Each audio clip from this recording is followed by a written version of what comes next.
नमस्कार दोस्तों, मैं कुशाल नागर स्वागत करता हूं आपके इस यूट्यूब चैनल कुशाल एलएलबी पर। दोस्तों, आज मैं आपको बताने वाला हूं पिस्तौल या बंदूक के लिए लाइसेंस कैसे मिलता है। आज मैं आपको इस वीडियो में सारा प्रोसीजर बताने वाला हूं। जी हाँ दोस्तों, पिस्तौल या बंदूक के लिए लाइसेंस कैसे मिलता है इतना आसान नहीं है, बहुत पापड़ बेलने पड़ेंगे। जी हाँ दोस्तों, यदि आप आत्मरक्षा के लिए पिस्तौल रखना चाहते हैं तो लाइसेंस हासिल करने के लिए आपकी उम्र 21 साल या उससे अधिक होनी चाहिए। और भी कई पैमानों पर आपकी योग्यता परखी जाती है।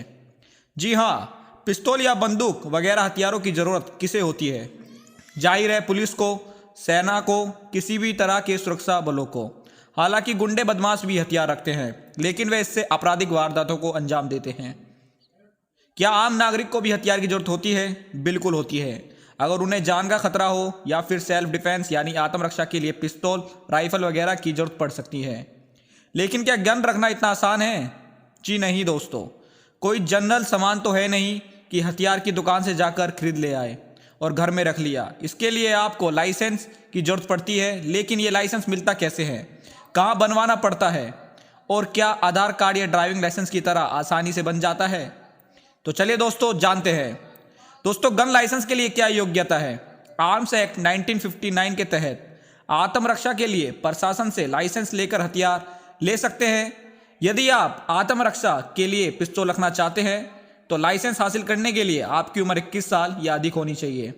आप भारत के नागरिक हो, आप पर गंभीर आपराधिक मामले दर्ज ना हो, शारीरिक और मानसिक रूप से स्वस्थ हो, कोई सरकारी बकाया ना हो। इन तमाम योग्यता के अलावा एक जरूरी शर्त यह है कि आपको कारण देना होता है कि आपको जान का खतरा है।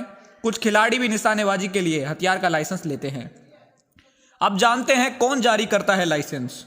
जी हाँ दोस्तों, लाइसेंस जारी करने का अधिकार राज्य सरकारों के गृह विभाग मंत्रालय को दी गई है। अलग अलग राज्यों में डीएम यानी जिला अधिकारी, जिला कलेक्टर, कमिश्नर या इस रैंक के अन्य अधिकारी लाइसेंस जारी करते हैं। लेकिन इसमें पुलिस थाना और लोकल एडमिनिस्ट्रेशन का भी रोल होता है। इसके लिए आपको एक तय फॉर्मेट में आवेदन करना होता है। आपको बताना होता है कि किस तरह का हथियार चाहिए, पिस्तौल, रिवॉल्वर जैसे छोटे हथियार या फिर राइफल, दोनाली जैसे बड़े बंदूकें। अब जानते हैं लाइसेंस के लिए कौन से डॉक्यूमेंट जरूरी होते हैं। नंबर 1, पहचान प्रमाण पत्र और address proof. Number 2, medical certificate कि आप मानसिक और शारीरिक तौर पर स्वस्थ हैं। नंबर 3, आयु प्रमाण पत्र कि आपकी उम्र 21 वर्ष या उससे अधिक है। नंबर 4, चरित्र प्रमाण पत्र कि आपके ऊपर कोई गंभीर क्रिमिनल केस नहीं है। नंबर 5, इनकम की जानकारी कि आप अगर टैक्स पेयर है तो जिम्मेदार नागरिक है। नंबर 6, संपत्ति की जानकारी, नौकरी या बिजनेस के बारे में जानकारी। नंबर 7, किसी प्रकार की देनदारी हो, लोन या उधार ले रखा है तो इसकी जानकारी। अब जानते हैं क्या है हथियार का लाइसेंस मिलने का प्रोसेस। जी हाँ दोस्तों, बिहार में डीएसपी रैंक के एक अधिकारी पंकज कुमार ने बताया कि सबसे पहले आपको डीएम, कलेक्टर, कमिश्नर के दफ्तर में आवेदन करना होगा। यहाँ से आपका एप्लीकेशन एसपी के कार्यालय में भेजा जाता है और फिर वहाँ से आपको लोकल पुलिस स्टेशन में, जी हाँ, अब पुलिस स्टेशन में आपका वेरिफिकेशन होगा। आपकी पहचान, कामकाज और क्रिमिनल रिकॉर्ड के बारे में जरूरत पड़ने पर क्राइम रिकॉर्ड ब्यूरो में भी पड़ताल होती है। थाने द्वारा की गई जांच को क्रॉस चेक किया जाता है, फिर रिपोर्ट वापस एसपी ऑफिस भेज दी जाती है। वहां से औपचारिकता पूरी कर रिपोर्ट के साथ आपका आवेदन वापस डीएम कार्यालय भेज दिया जाता है। जरूरत पड़ने पर या संदेह होने पर इंटेलिजेंस विभाग से भी जाँच करवाई जाती है। अब तमाम रिपोर्ट के आधार पर डीएम तय करते हैं कि आपको लाइसेंस दिया जाए या नहीं। यह पूरी तरह से उनके विवेक पर निर्भर करता है कि आपको लाइसेंस जारी करे या नहीं।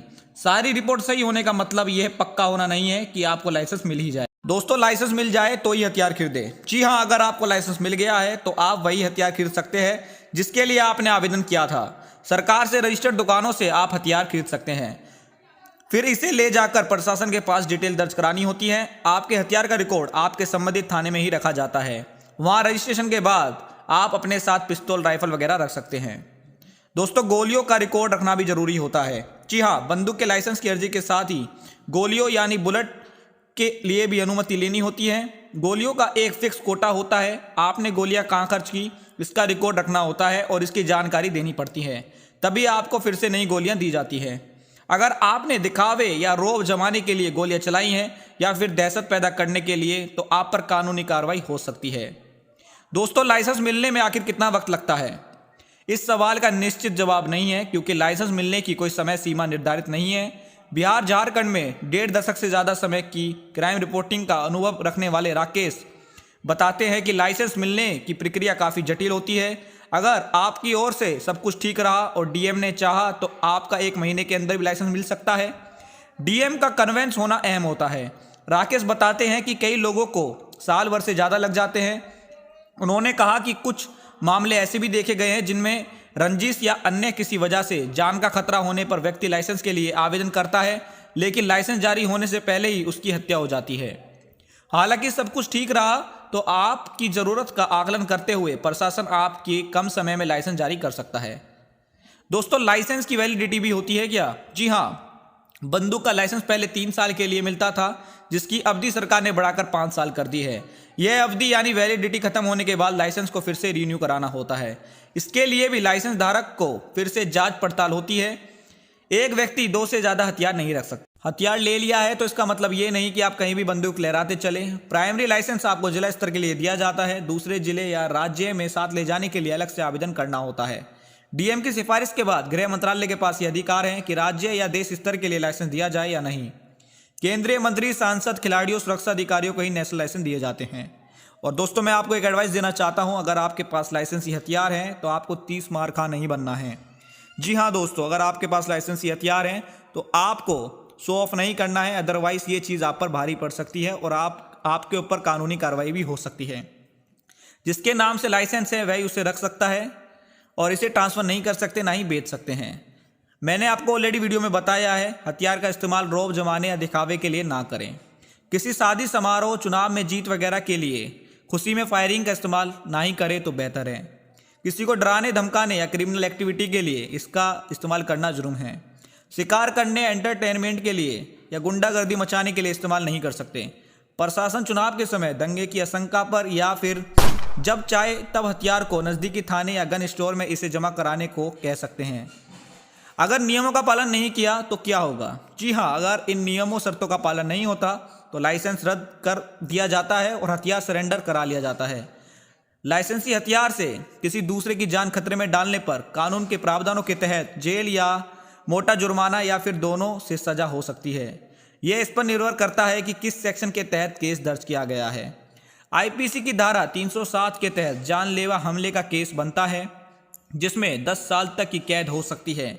अगर दिखावे में की गई फायरिंग में किसी को गोली लग जाती है और उसकी मौत हो जाती है तो भी व्यक्ति पर गैर इरादतन हत्या का केस दर्ज होगा और बड़ी सजा भी हो सकती है।